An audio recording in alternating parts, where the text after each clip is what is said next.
Gear Tasting Radio is brought to you by Imminent Threat Solutions. ITS provides knowledge that empowers individuals with indispensable skill sets to explore the world and prevail against all threats.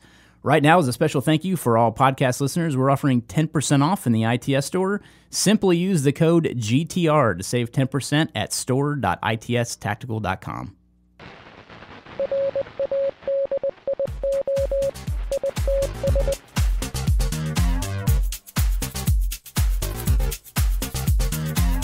Welcome to Gear Tasting Radio, where we offer an in-depth look into the usage and philosophy behind the equipment in our lives. I am joined by Robert Henderson. Hello. And I am Brian Black. Today we are going to be talking about a medical-related topic, or everything. Strap in, medical. It's about to get exciting.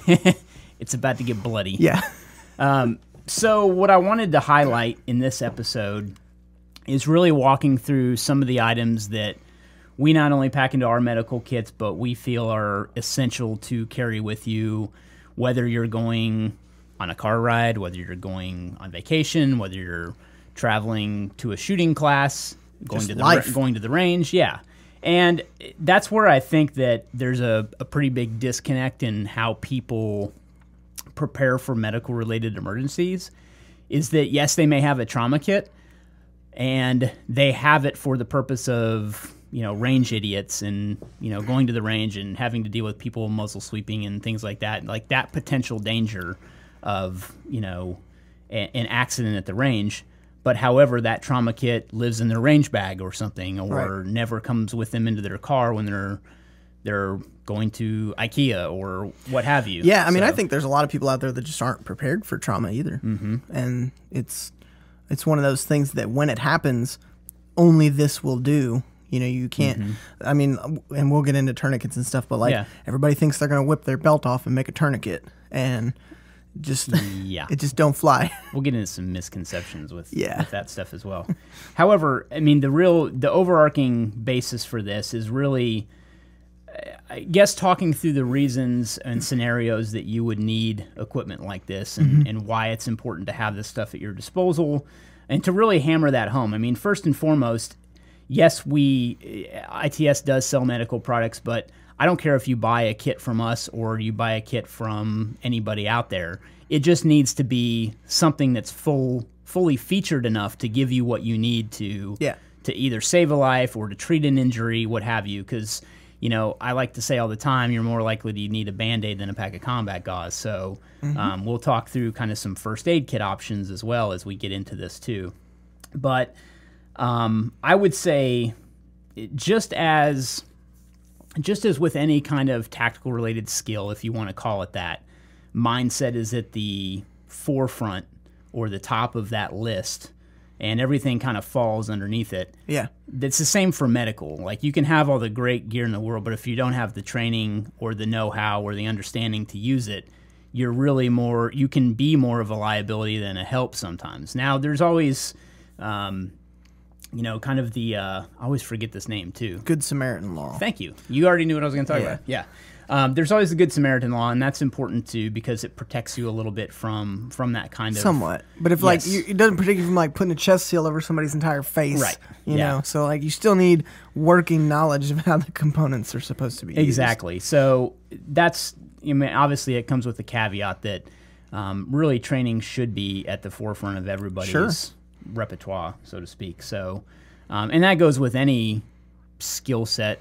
Yeah, I was going to say, I think it's super similar to shooting. You could take a really crappy gun and put it in the hands of a really experienced shooter, and he'll get way better results out of it than a super great gun in the hands of somebody that just doesn't train enough. Yep. However, one thing that I do want to say, and that I like to say when I'm talking about medical stuff, is that you may not be the person using your trauma kit. So meaning that you having the trauma kit on you, whether it's outside of the scope of your knowledge and abilities, you have to understand that and not use that the wrong way. However, having that type of equipment on you can allow someone with the proper training to save your own life if you had those tools at their disposal, because they might not have the tools. I mean, I know a trauma doc that I'm pretty good friends with that never carries medical equipment. Exactly. You know what I mean? It's like the old airplane thing of is there a doctor on board? He's like, yes, but I don't have any of my stuff on me. Right. So. Yeah. And I mean, that's real world. Sure. Honestly. Absolutely. So that's where the whole training but not equipment comes into play, is that if somebody is able to use your stuff, it could mean the difference from not only your life or somebody else's life. Like, you know, hey, there's a doctor on the scene. Does anybody have anybody? Yeah. Hey, I got that. Right. You know? So hand it over to the competent person. Here's a bag of stuff. If you're not competent in it. So, yeah, I mean, that's first and foremost training. And if I was going to recommend somewhere to get training with, for the person that's never had medical training, I would probably start at the first aid CPR type level through the Red Cross or American Heart Association to start kind of down that path. Yep. Now, do you have to start there? No, absolutely not. But that would be my recommendation, just because it would kind of open the gate into the medical community. Some, and I'm not going to say all, but some CERT programs like the Community Emergency Response Team stuff in certain cities do have medical portions in that training curriculum.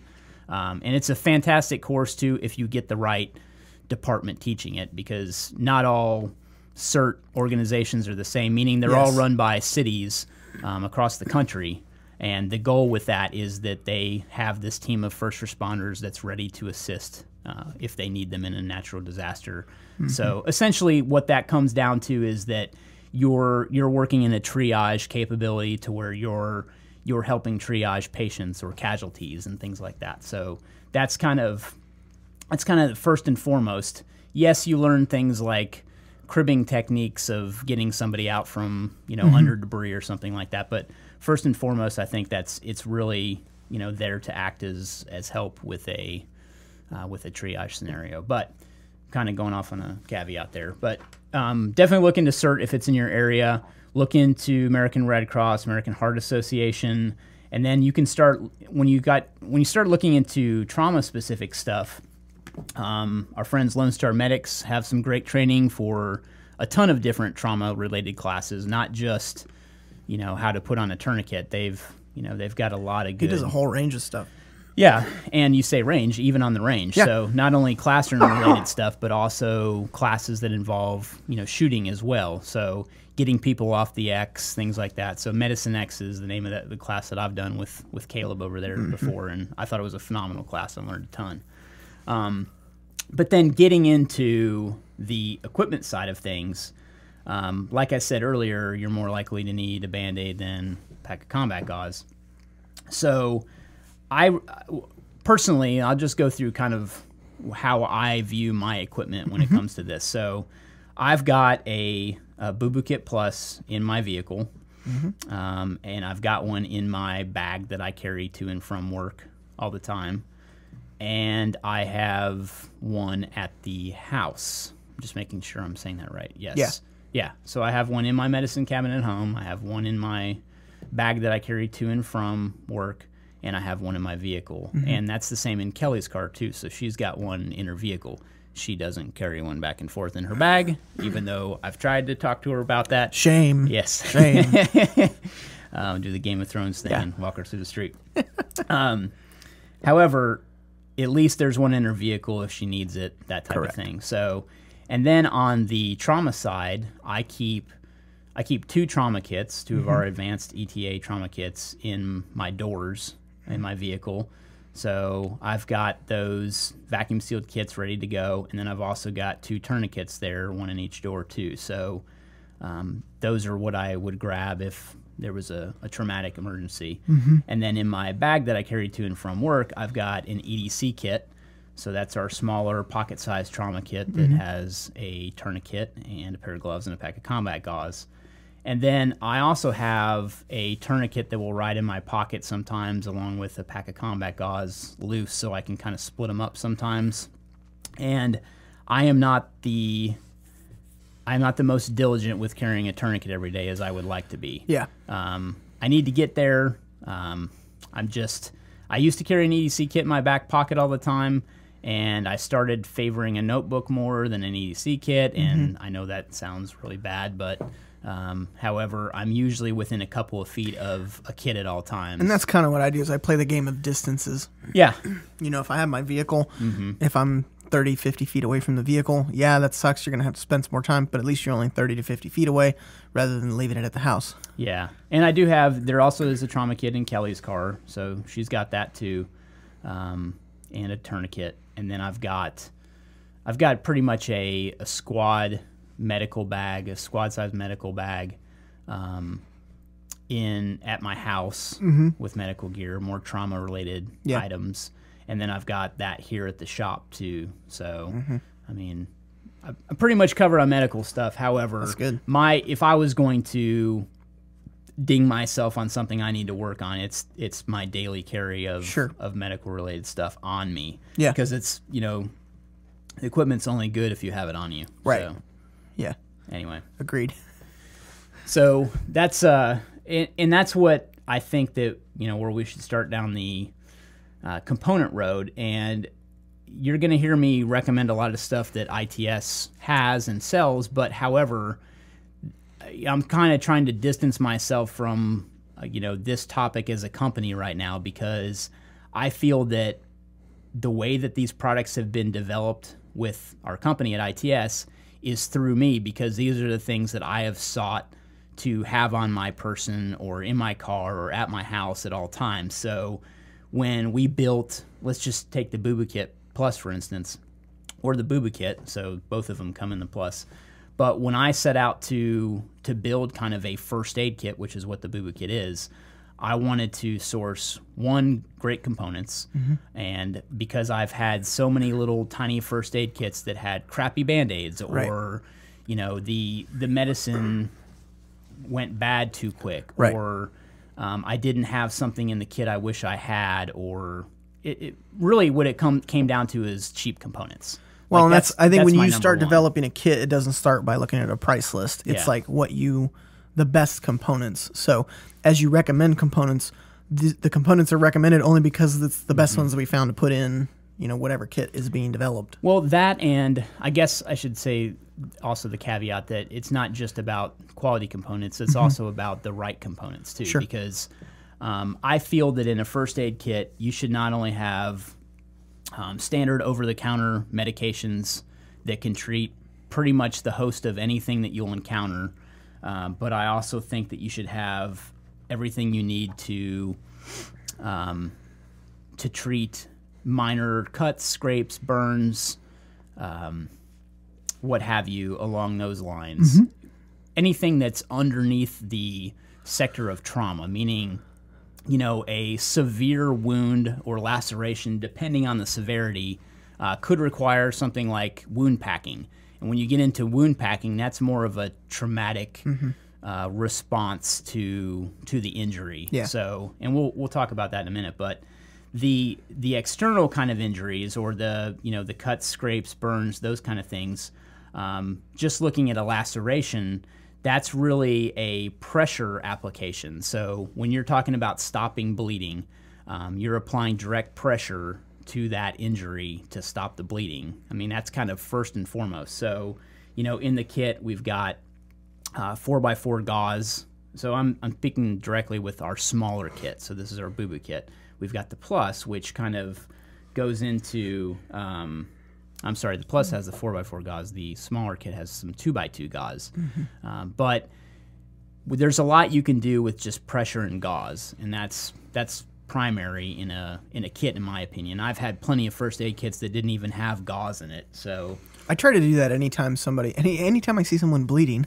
I always try to do the just push really hard on it and see how much effect that actually has. Yep, agreed. And then BandAids are a huge thing with me too. I'm sure you've probably heard me joke at some point, either on a podcast or a video, about how much I screw up my hands. But I'm actually looking at my hands right now. And that's not a joke, 100%. I really don't have much on. You throw caution to the wind when it comes to putting your hands in and around things. I'm a handsy kind of guy. Yeah, what do you exactly. Want? But I'm always cutting up my fingers and stuff. So I, in particular, when I was building this kit, wanted BandAids that would stay on when I wash my hands. Like, that's a huge thing for me. And I can't stand crappy BandAids that slimy, fall apart. slidey bandages. Yeah, or slide off my finger, or come open and unwrapped. Like, that was a huge deal. So these are, legitimate BandAid brand BandAids in there. And as I walk through these components, this is also nothing you can't source and build yourself. So, you know, don't think that I'm just going through this list of components because I'm trying to push a product. This is me speaking to you as, hey, I built this stuff from the ground up. Like, I didn't look at another kit and go like, oh, I want that in my kit. Yeah. I literally started from scratch and said, okay, let's build this based on the kind of things that we would need in the kit to treat, you know, burns, scrapes, cuts, all that kind of stuff. So the common sick call type issues that come up. And really a lot of this research came from Boy Scouts too, because I volunteer as assistant scoutmaster with my my stepson, and when we were going to summer camp every summer, I usually had my big med bag with me, and I always wound up being the guy that we go to say, oh, do you have this, and this? So I learned. Nothing like sick kids to show you what you need So in the what kit. are the kids going for the most? Well, they're going for BandAids, they're going for, you know, alcohol pads. You know, I even sometimes, depending on where I'm at, I'll carry a thing of clear nail polish because of chiggers. Oh, yeah. You know, and things like that. So anyway, that's kind of an aside. But that's, I mean, my research came from that, but not only my personal experience with my own cuts and scrapes and dings, but also with kind of around the Boy Scout community and what I saw being a need there too. Yeah. So really, there's also like alcohol pads, there's iodine pads, and there's also burn gel. So that's a huge thing that, you know, the burn gel has lidocaine in it, so it's going to kind of numb the area that's burned, because that's one of the biggest things. Where the pain comes from in a burn is actually from air getting to it, because once the air hits it, it becomes really painful. So you need something to put on small burns like that. Yeah. But, you know, and there's also the over-counter medications. You know, just reading through the list, you got ibuprofen, aspirin, antihistamine for allergic reactions. You got antidiarrheal for dehydration prevention, aspirin for heart attack, non-aspirin for fevers. The ibuprofen is more for inflammation and soreness, and then obviously electrolytes are for rehydration too. Although, you know, you should always have water on you too. Right. I mean, a first aid kit's great, but water's near the top of the list. Can't put too. water in a first aid kit. Yeah, like Caleb always says, drink water. Yes. So, which I have literally never seen him drink water. I was going to say that, not but, yeah. once. And then in the kit, there's also like a triangle bandage too, which can be great for slings. And you can use as kind of a pressure dressing in a sense. It's not a real pressure dressing, but however, you know, you can tie it off somewhat to an appendage. Maybe. Yeah. And then kind of as you get into the larger Boo-Boo Kit Plus, we have all the stuff that we kind of just talked about, but then we also put in stuff like a CPR shield. So, you know, we've spoke about learning CPR from the American Heart or American Red Cross. There's a cold pack.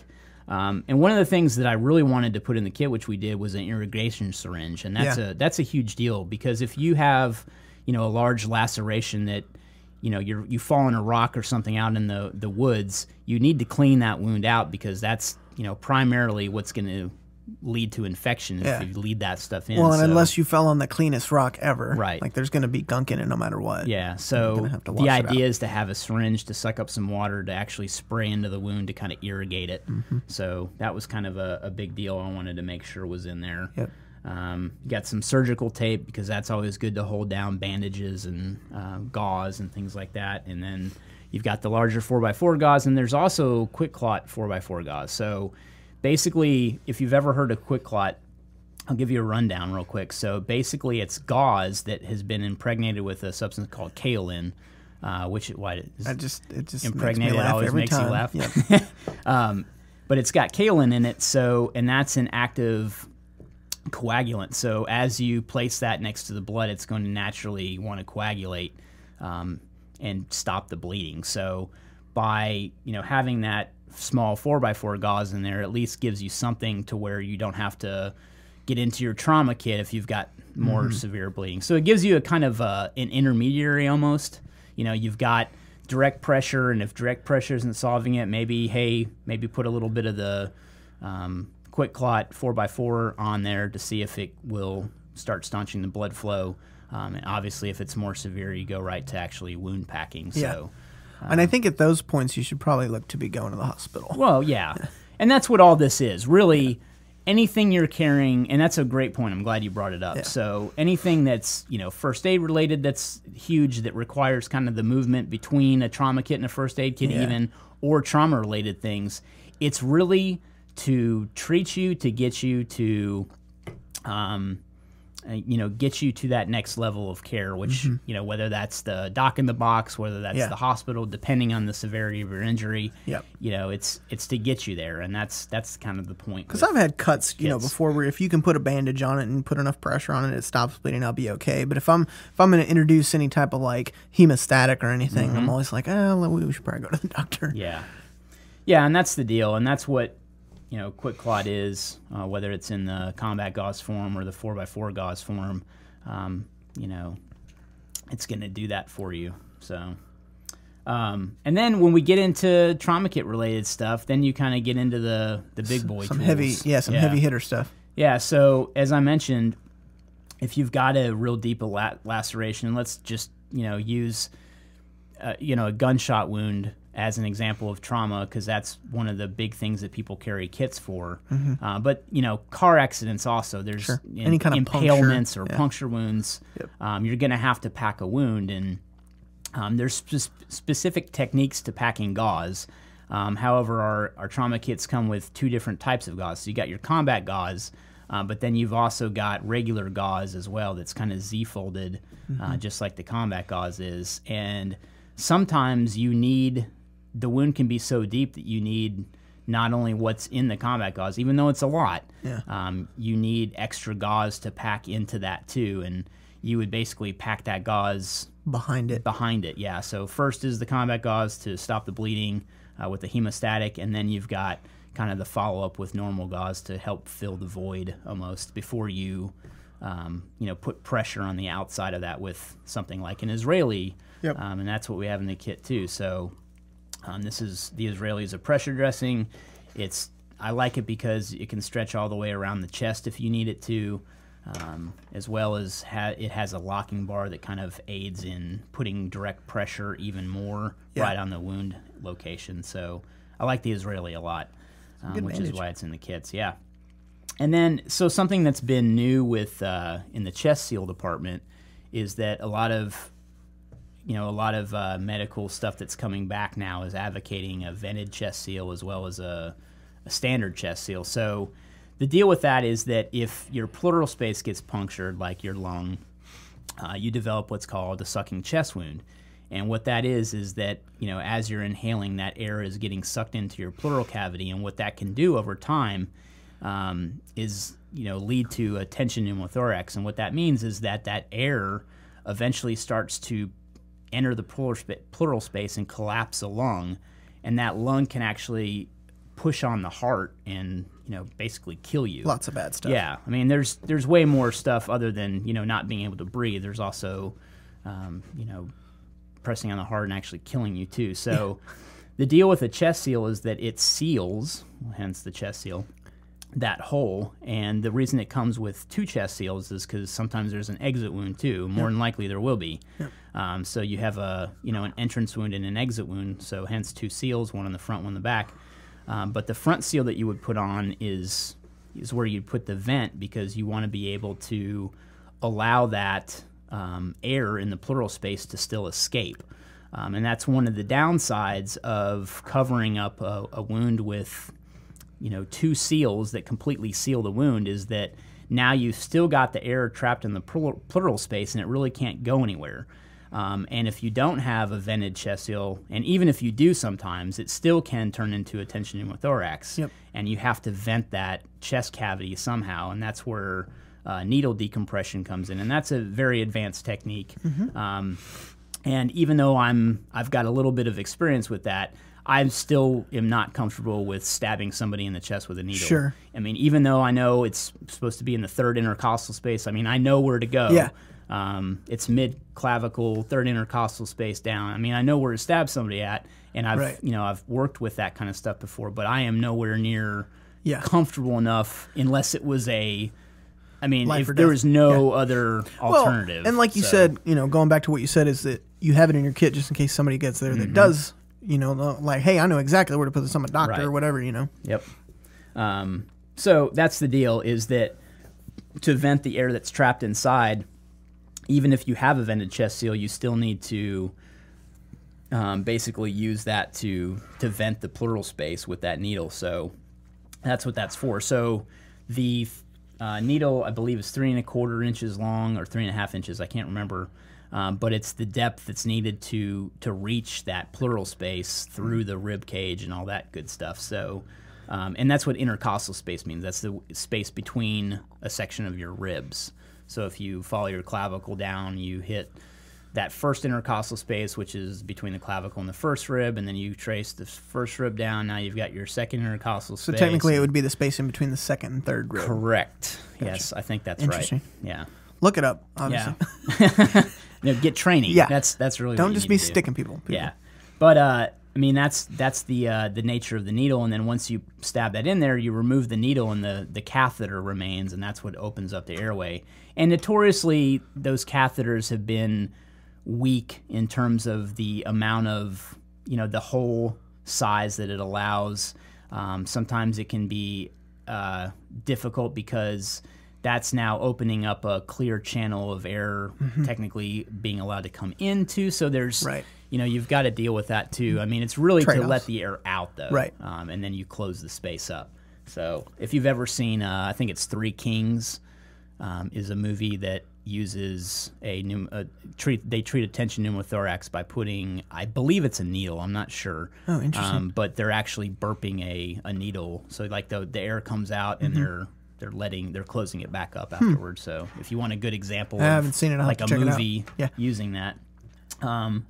Then, we also have gloves because, an important part, even in the first aid scenario, is protecting yourself from bloodborne pathogens and things like that. So having something to put over your hands is important as well. Yeah. And then, we talked about the chest seal, but there's a lot of dual purpose items in this kit too. And if you're carrying these trauma related items, you'll have those with you too. So you can cut off a piece of a chest seal and use it for tape if you had to.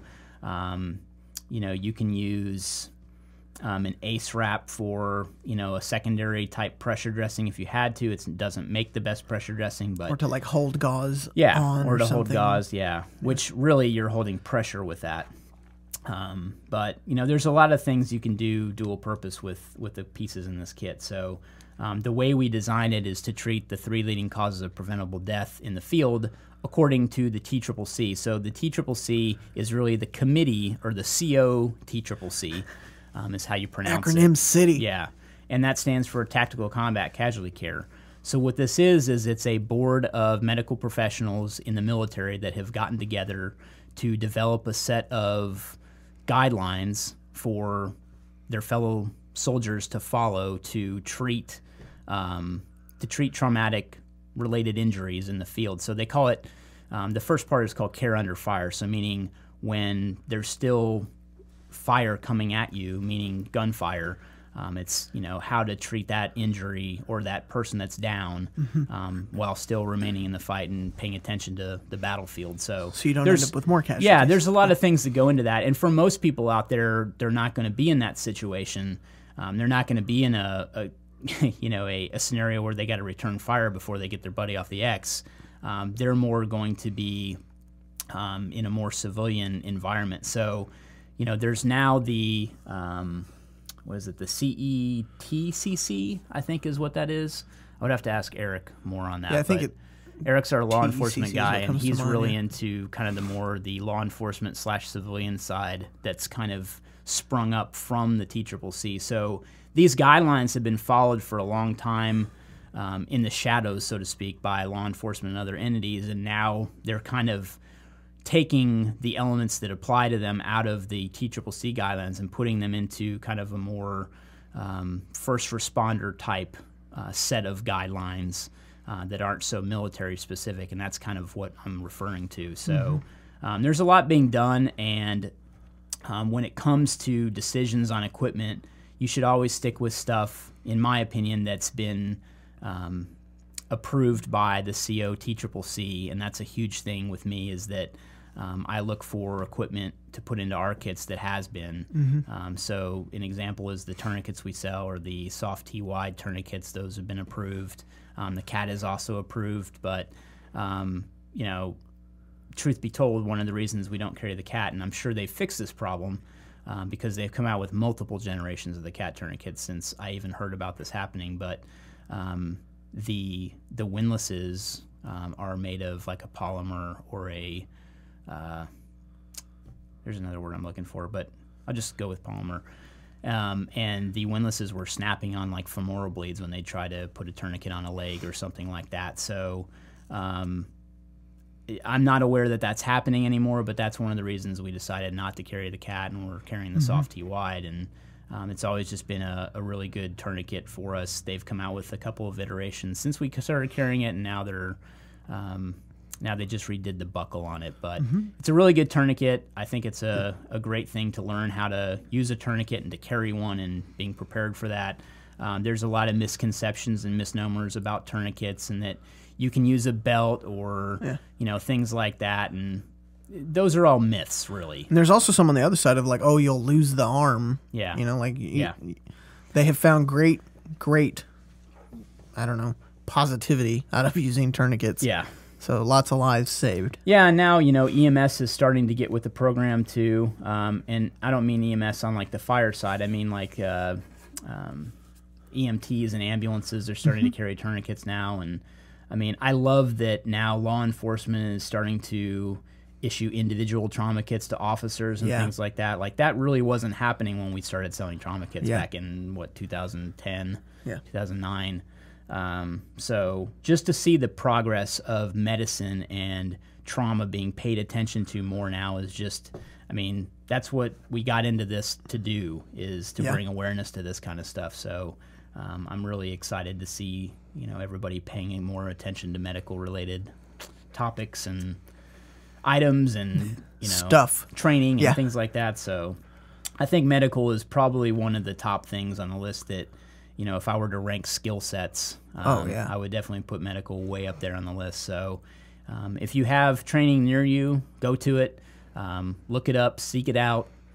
You know, it's definitely worth your time, as well as your families, if you can get your family involved in that and your kids. And, I don't think you'll ever feel like it was wasted. Yeah, absolutely. Thanks for listening to Gear Tasting Radio. As always, if you have questions, use the pound tag Gear Tasting, and we will find them on social media and get them answered here on the show, or on our other Gear Tasting show that is on YouTube. We answer questions there too, so that you will get them answered one way or another eventually, we promise.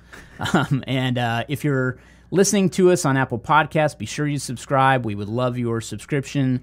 By doing so and giving us a good rating of 5 stars, which we hope we deserve, it'll allow us to have our podcast get into the podcast universe more. Apple will start showing it to more people and bring more attention to the podcast. So you'll help us out. You'll also help the show get more exposure. So, and again, if there's something you have any feedback on, we love feedback. Send it to support@itstactical.com if you have it. If there's a reason you're not giving us 5 stars, let us know what we can do better. Always up for feedback, and I truly value it. And last but not least, check out our Patreon page, patreon.com/itstactical. We've got some things to give you back in return for your support there, and we would very much value your support as well. Thanks for listening, and we will see you next week.